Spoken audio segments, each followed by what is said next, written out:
first in the nation Iowa caucuses, Iowa's pivotal role in choosing the next president. Now, a look at the history and what you need to know. This is Iowa Caucus 101, a special edition of This Week in Iowa.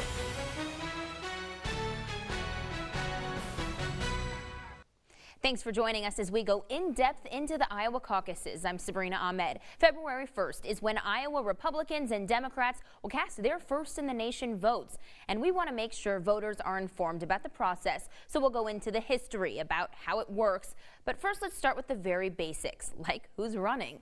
If you're a Democrat, well, it's a field of three: Hillary Clinton, Martin O'Malley, and Bernie Sanders. Pretty simple. But if you are a Republican, it's a much tougher choice. There are 12 candidates: Jeb Bush, Ben Carson, Chris Christie, Ted Cruz, Carly Fiorina, Jim Gilmore, Mike Huckabee, John Kasich, Rand Paul, Marco Rubio, Rick Santorum, and Donald Trump.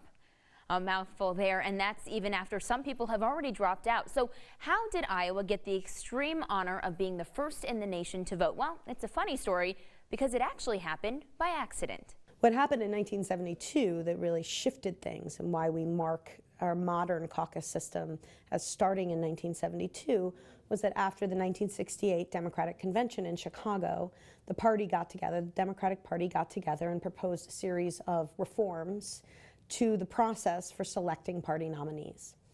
One of the changes that was suggested is that if a state held a caucus, it should be a local caucus system, so everybody in the party could get involved.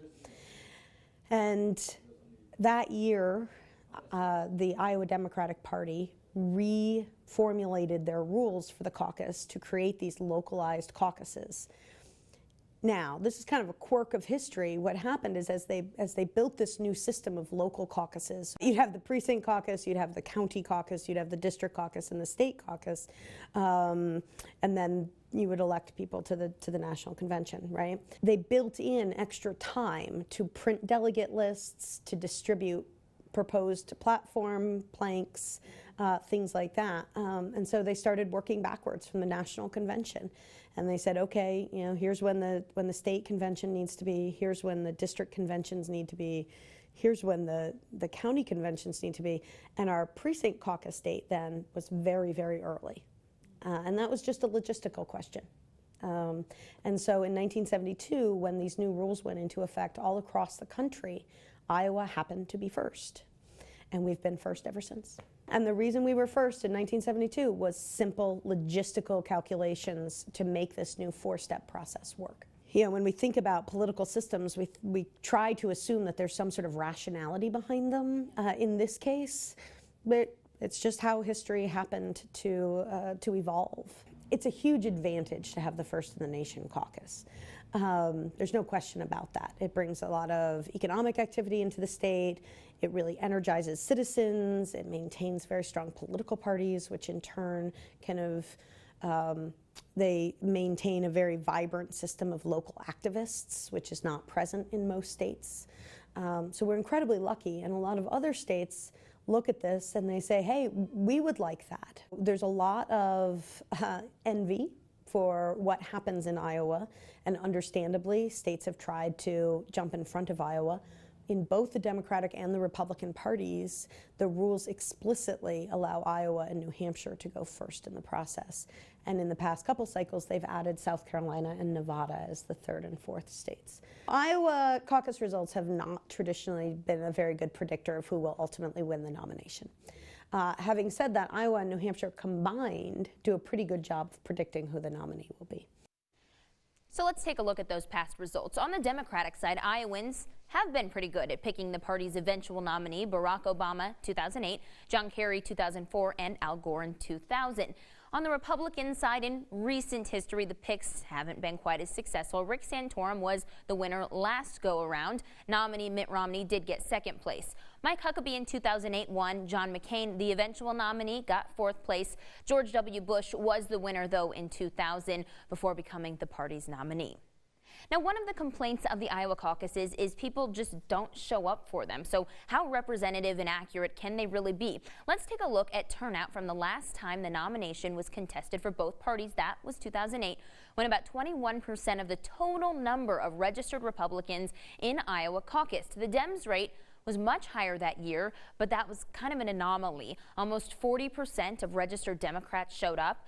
The caucus turnout rate is much lower than who normally turns out for the general election. In 2008, that was almost 62% of all registered voters.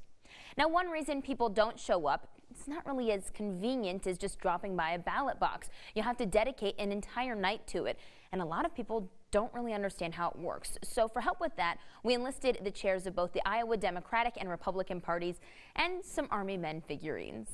Dr. Andy McGuire, talk to us a little bit about how the caucus process works. We have these ninjas, red, yellow, green, and blue ninjas, and then our Army men to kind of demonstrate what the caucus process looks like. Great. Well, I would love to. So these ninjas are our candidates, okay? And one of them would be, we'll say, undecided, and the other three would be our candidates. And then we have the Army men are the people who go to caucus. So we have, out of 40, we have 16 for the green ninja, 16 for the red ninja, 4 for the yellow, and then this is our undecided guy over here, our blue, and 4 undecided. So that's how they would caucus out on caucus night. They would go to their corners, and that would be how much.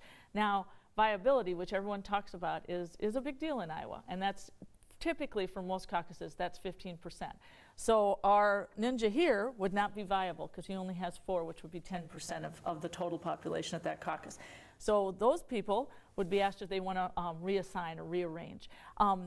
The other people can do that as well, which is part of the gamesmanship, if you will, of a caucus, to see who can get a candidate.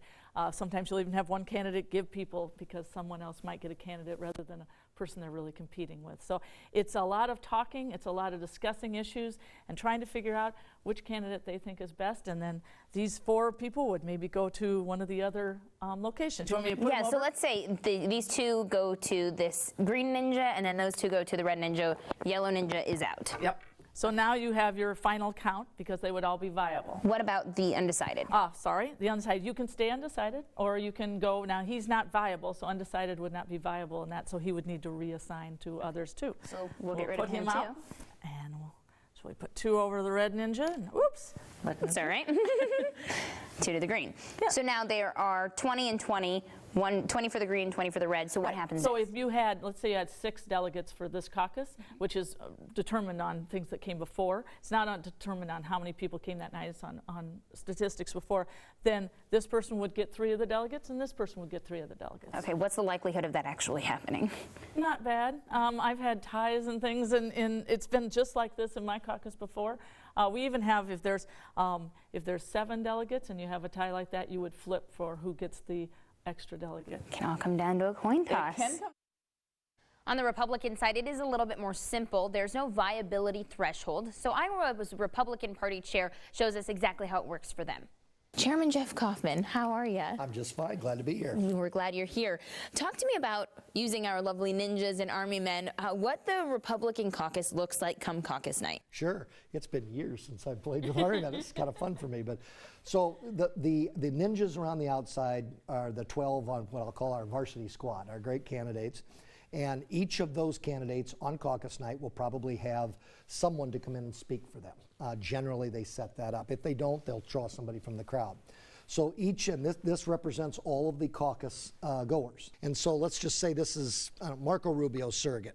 So Marco Rubio's surrogate talks to everyone, makes his case or her case. And then let's say this is, Rand Paul. Rand Paul's surrogate comes in and they talk to everyone. I don't know how Bernie Sanders got in here, but he's already down and out. You're not going to know, and no one is ever going to know unless they self-disclose who they actually supported. So this person may very well be voting for Rubio. This person may very well be voting for Paul or whatever. It's a silent ballot. Sometimes it's actually a ballot with the names written on it. Sometimes they just write the names. They take the vote when everybody's had a chance to talk. It's why we're not a primary. It's why we're a caucus, because you talk about your choices.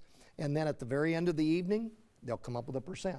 So candidate A may have 40%, candidate B may have 20%, and ultimately in the end, this is one of 1,681 caucus sites. So we'll get the results from that site, that site, that site. We're in Des Moines in what we call the war room. I guess that's appropriate to have the Army men. And we're in the war room, we're collecting all the results. Drum roll, please. At the very end, we're going to have first, second, third, all the way down to 12th place.